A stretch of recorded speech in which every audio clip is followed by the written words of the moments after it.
जिस घर में 2 वक्त का भोजन नहीं मिलता, उस घर से बेटी की गोद भराई का इतना सारा सामान कहाँ से आएगा? और वो भी बेटी की सास ने भेजी थी ये लिस्ट। अगर उनकी मांगे पूरी नहीं की गई तो न जाने उसके ससुराल वाले बेटी के साथ क्या कर देंगे। अभी तो माणेक की सोच में ही पड़ी थी कि तभी किसी ने उसके घर का दरवाजा खटखटाया और आए हुए अतिथि को देखकर माणेक हैरान रह गई। आखिर कौन आया था उसके घर? आइए देखते हैं।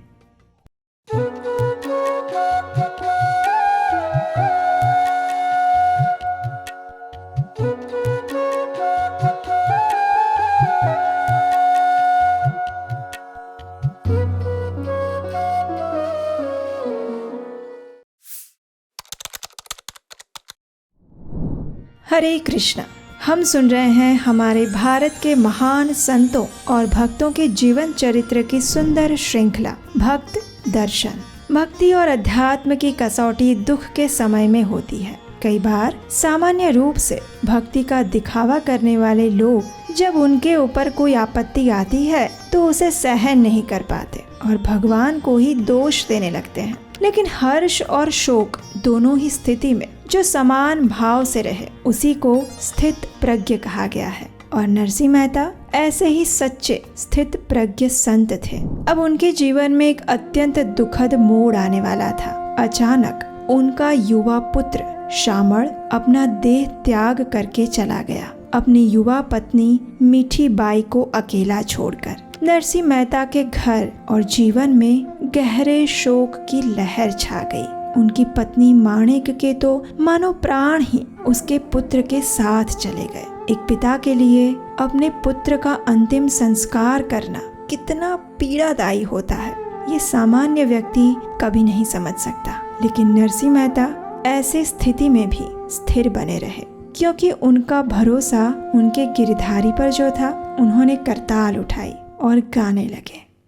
जय गमे जगत गुरु देव जगदीशने, हे जय गमे जगत गुरु।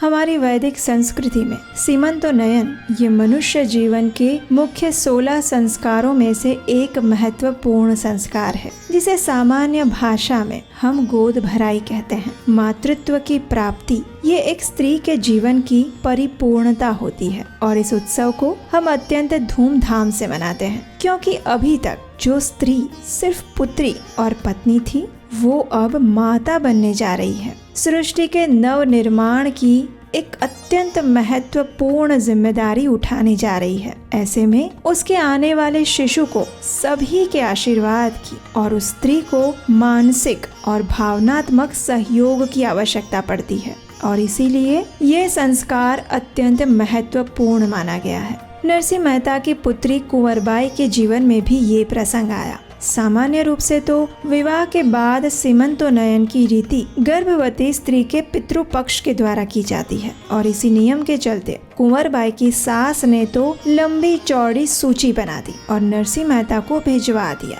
उसमें सभी चीजें जरूरत से ज्यादा मंगवाई थी और इतना ही नहीं, अंत में ये भी लिखा था कि अगर ये सारी चीजें लेकर आप नहीं आ पाए तो कम से कम अपनी बेटी को कुएं में डूब के मरने के लिए गिरनार से 2 बड़े पत्थर जरूर भेजिएगा। अब कुंवरबाई की लालची सास द्वारा भेजी गई इस चिट्ठी को पढ़कर तो माणेक चिंता में ही पड़ गई। जिस घर में 2 बार खाने का भोजन नहीं मिलता है, वहाँ से इतनी सारी चीजें कैसे आएंगी? सिर्फ 1 दिन रह गया था, कल बेटी के घर जाना है और अभी तक कोई व्यवस्था नहीं हुई। इतने में एक व्यक्ति नरसिंह मेहता के घर आया। उसके साथ बैलगाड़ी के पहियों की आवाज सुनाई दी और वो भी 1 नहीं, 2 नहीं, अनेक। उस व्यक्ति ने उन सभी बैलगाड़ी में लदे हुए सामान को नरसिंह मेहता के घर पर उतरवाया और कहा, मेरे सेठ जी ने ये कुंवरबाई की गोद भराई के लिए कुछ सामान भिजवाया है, आप ले लीजिए सारा।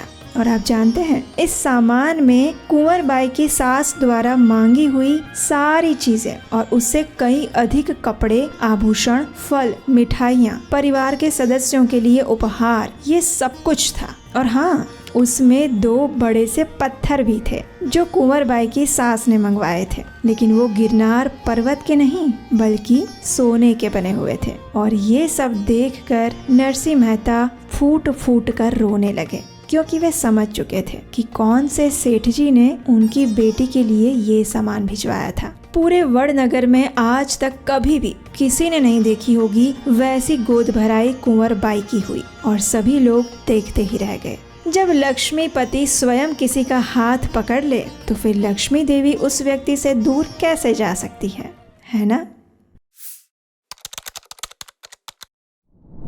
जब किसी को स्वयं भगवान ही मिल जाए तो फिर उसे इस संसार में क्या आकर्षण रह जाएगा। नरसिंह मेहता के जीवन में भी अब ऐसा ही वैराग्य आने लगा था। जिम्मेदारियों की गठरी उतर चुकी थी। अब उनका समय और ध्यान अधिक से अधिक प्रभु भजन और हरि कीर्तन में ही रहता। ऐसे में एक दिन उनकी पत्नी माणिक किसी बीमारी से ग्रस्त हो गई। कई इलाज करवाए, दवाइयाँ ली, लेकिन कोई असर नहीं हुआ।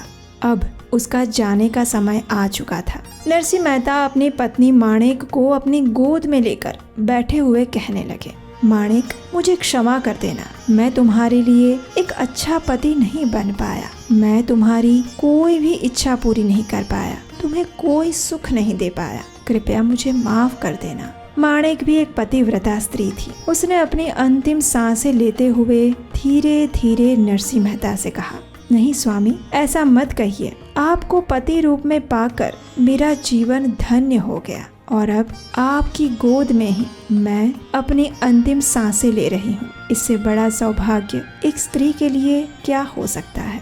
गंगा, हिमालय या योग सिद्धि में मृत्यु प्राप्त करने से भी जो गति नहीं मिलती, वो अखंड सौभाग्यवती रहकर शरीर छोड़ने पर मुझे मिल रही है। मेरा जीवन धन्य हो गया। बस इतना कहकर माणिक ने अपना शरीर छोड़ दिया। नरसिंह मेहता अपनी पत्नी को जाते हुए देखते रहे और उनकी आंखों से अश्रु बहते रहे। फिर एक बार उन्होंने अपने हरि को पुकारा।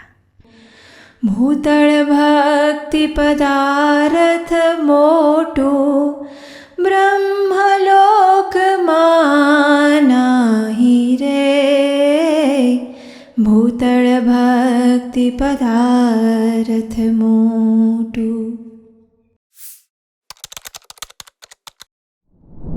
द्वेष एक अत्यंत विषैला सर्प है जो बिना किसी बात के भी डस सकता है। मनुष्य समाज में कुछ लोग ऐसे अवश्य होते हैं जो दूसरों की प्रसिद्धि देखकर प्रसन्न नहीं होते, और ऐसे ही कुछ द्वेषी लोग नरसिंह मेहता के समय में भी थे। ये भौतिक संसार और उसके संबंध इतने क्रूर हैं कि अगर आप शांति पूर्वक सादगी से हरि भजन करना भी चाहेंगे तो भी ये सरल नहीं होगा।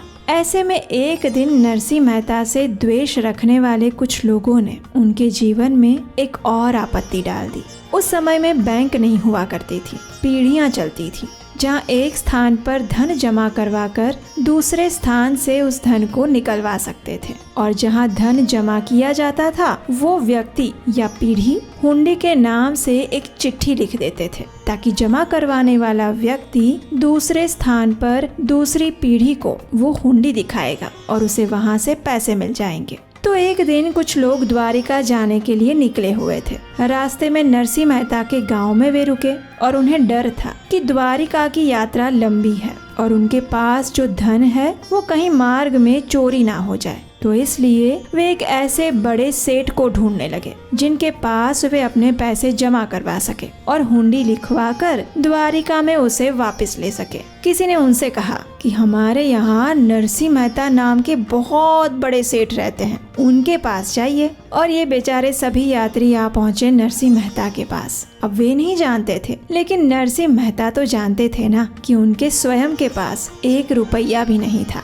वो कहाँ से किसी को हुंडी लिख कर दे सकते हैं। उन्होंने उन यात्रियों को समझाया कि उनके पास कोई धन नहीं है और ना ही वे द्वारिका में किसी ऐसे व्यक्ति को जानते हैं जिनके नाम पर वो हुंडी लिखकर दे सके और जो उन्हें द्वारिका में उनके पैसे वापस लौटा सके। लेकिन वे यात्री नहीं माने। उन्होंने जबरदस्ती नरसिंह मेहता को 700 रुपए दिए और उनसे एक हुंडी लिखवाई। आखिर थक हार कर बेचारे नरसिंह मेहता को हुंडी लिखकर देनी पड़ी। और जानते हैं उन्होंने किसके नाम से हुंडी लिखी? द्वारिका में शामल शाह सेठ के नाम पर। और सच ही तो था। द्वारका में सिर्फ वही एक द्वारिकापति श्री कृष्ण ही तो थे जिन्हें नरसिंह मेहता जानते थे। तो बस उन्होंने हुंडी लिखकर यात्रियों को दे दी और फिर भगवान से प्रार्थना करते हुए गाने लगे।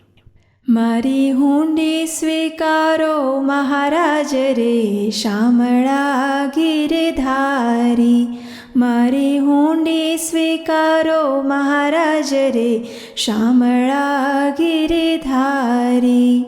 मारी हुंडी शामळिया ने काज रे शामळा गिरधारी।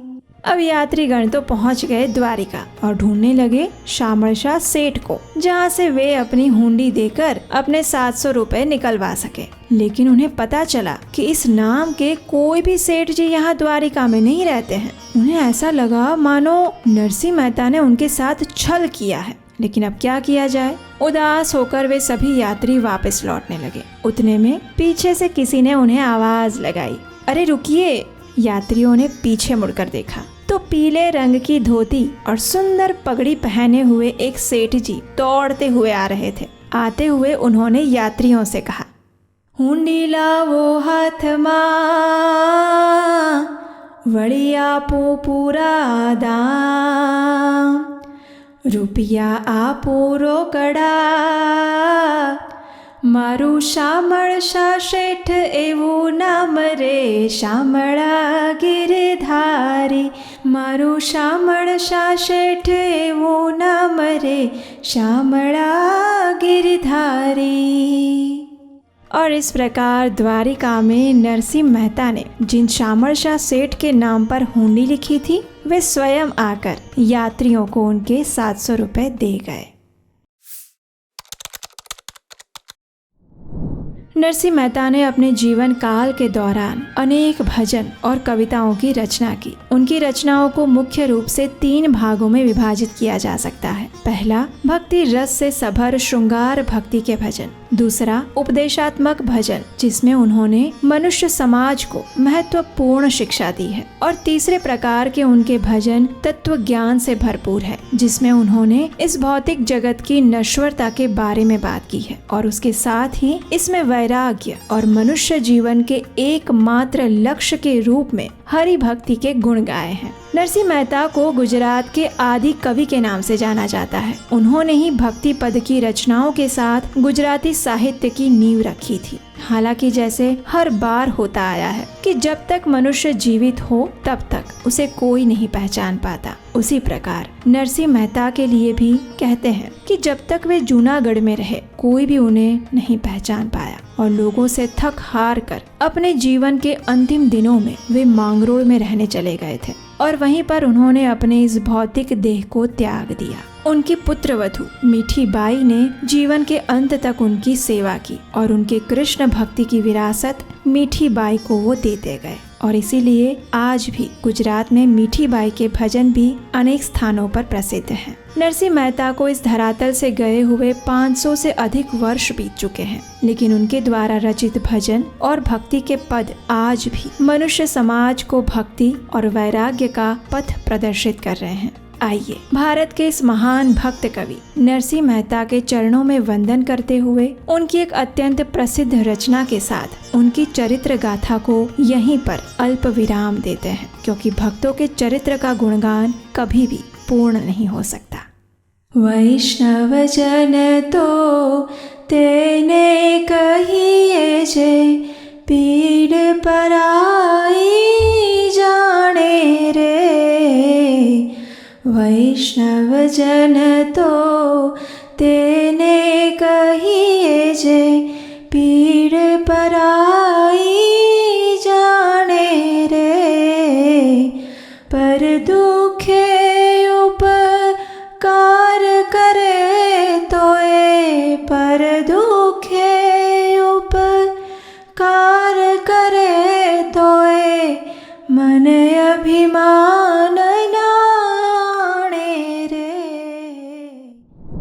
अगर आपको आज का ये वीडियो पसंद आया है तो इसे लाइक कीजिए और अपने मित्रों को शेयर कीजिए। और हाँ, याद से आपके अपने इस चैनल को सब्सक्राइब जरूर कर लीजिएगा, जिससे कि आने वाले भक्तों की श्रृंखला की वीडियोस भी आपको सरलता से मिल जाए। भक्तों के जीवन चरित्र पर आधारित इन वीडियोस को बनाने में हमें आपकी सहायता की आवश्यकता है। अगर आपको हमारा ये प्रयास अच्छा लग रहा है तो आप हमें स्क्रीन पर दिए गए नंबर पर अपना आर्थिक योगदान भेज सकते हैं। आपके सहयोग से हमारी टीम को इन महान भक्तों के जीवन चरित्र को बनाने में और उसे अधिक से अधिक लोगों तक पहुंचाने में सहायता मिलेगी और इन महान भक्तों की अप्रत्यक्ष सेवा करने का पुण्य फल आपको भी मिलेगा। हरे कृष्णा।